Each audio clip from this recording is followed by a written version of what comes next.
Hey everybody, it's Jason Blaha here, and once again it is time for my client Lewis's vlog, and we started the week off with a incline bench. Actually, this might have been a closed grip incline bench now that I look at it. We started that off for his max effort lift, and he got 60 kilos, and he failed 65, but I'm not going to put his miss up there for you guys to see, because he was like, man, I can't believe I missed it. I thought I had it. And he actually got it off his chest pretty good. He just couldn't lock it. So again, we'll keep working things like triceps and everything. But for, again, those who didn't see part one, they don't know the backstory. Short story, Lewis was a hard gainer. I put quite a bit of size on him over a course of a number of months. He got injured, had to have a surgery. He had to have pins and stuff put in some of his bones. He then also got sick, and so he took something like, I want to say 6 months, might have been longer, completely off from training. He came back to me. He kept me in the loop all the way through. All the way through, he kept me in the loop, waiting for doctor's clearance so he could train again, because he really, really, really wanted to get back under a barbell and wanted supervision. And so, we had regular updates during all that time to where he just kept touch with me. Obviously, I wasn't charging him for coaching or anything. But told him I would have a place for him when he came back. And he's back. He's vlogging. We're putting in the work. He started with the empty barbell again. And here we are knocking it out on conjugate. And he's putting in the work. And I've got to give credit for that. He came back. He came back from multiple setbacks. Again, like a broken wrist, serious illness, everything, and having been a hard gainer. And he's putting in that work. He's there in a frozen, cold, pretty much basement, training his ass off. So, he deserves nothing but respect and support for that. Okay? He's overcoming all those things.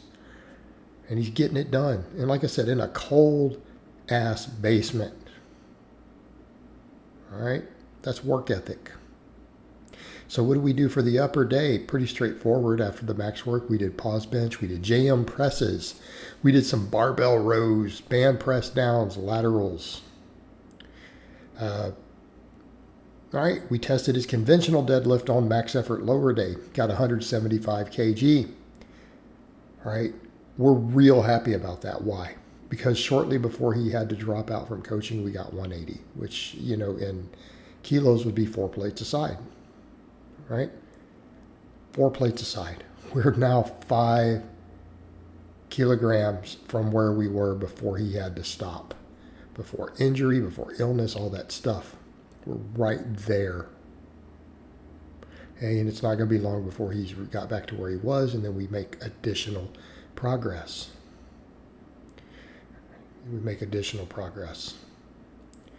All right. What's his work look like on these max effort days? Dumbbell rows. We do dumbbell split squats. Notice he's going deeper on these. That was something I gave him a hard time about in those early vlogs. I'm like, I need you to break parallel. I need that hip to go below the knee. Your squat's going to regress otherwise. Because we're not doing other work. We're just box squatting for speed. You're a long leg lifter. We have to get that quad work in. You got to get deep. He's doing it now. And this next week, we're going to change his work up a little bit. I've already given him his sheet and everything for the next training block. We're going to adjust stuff a little bit based upon the equipment he has. I know he's working on getting, a full-size rack in there somehow. That's kind of the plan. We really need that. It'll give us so much more to work with. But we do good mornings. We do hanging leg raises and band pull-throughs. Not necessarily in that order. These files get a little bit out of order sometimes. But it's what we do. Now I'm going to change some of this stuff out. I'm going to rotate it around this next block. I'm going to take these band pull-throughs and replace them with glute bridges.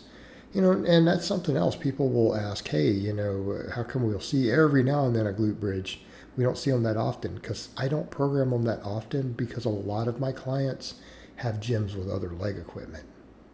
Okay, and if people have things like glute ham raises, reverse hyperextension benches, all sorts of specialty bars for different good mornings, I tend to not program the glute bridge that often. Now, it's an exercise I've used myself. You guys have watched me rep 585 on the glute bridge before. I'm no slouch at that exercise, But I have all that specialty equipment, so I rarely use it. But what about someone like Lewis? He's in a very limited equipment environment. Well, I'm more likely to use a tool like that. It's just a basic barbell movement. All right, dynamic effort upper day, and you won't see as much stuff because I wanted to get this down to reasonable footage, so I didn't put all the dynamic stuff in, particularly the lower day. But the upper day, we do speed bench, right? We rotate grips. He does incline benching, right? He's got him pausing there. I want him coming to a dead stop, pausing on that incline bench. Again, bench carryover. Makes your chest thicker, you need to pause. If you really want to get the most out of this exercise, you need to touch your chest, you need to pause, and you need to maintain that tightness in the chest at the bottom, right? That lengthened position. Then he does J-arm press. His elbows are getting a little low on these. So we talked about that, getting a little lower than ideal. Now, doesn't defeat the effectiveness of the exercise always, just changes the emphasis a little. I want his elbows a little higher on these, but that's okay. He's trying to progress on them. He's trying to get more weight on the bar. So again, these things happen. These things happen. He's still getting tricep stimulus from it, though. So keep that in mind. Even a JM press performed incorrectly, which I'm known for doing, compared to the textbook lift, still builds your triceps. All right. And he does barbell rows. Do laterals. All right. We do just basic work. But, dumbbell work and smaller movements still have a place here. That can come up too. Why the laterals? Still look better. I mean, that's one of the things. You look at any really basic strength training program, a serious powerlifting program, which conjugate tends to be. What's the only thing keeping guys from having maybe the look they want? Besides genetics, drugs, right? Besides those things, let's set the other stuff aside. Body fat delts. Body fat and delts, maybe a little bicep. Okay.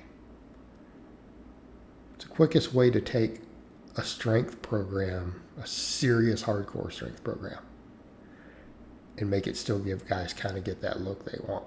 Diet, keeping their body fat in check, and doing some delt work, some side delts. Things like laterals, upright rows. That will do it. Okay? It really is that simple.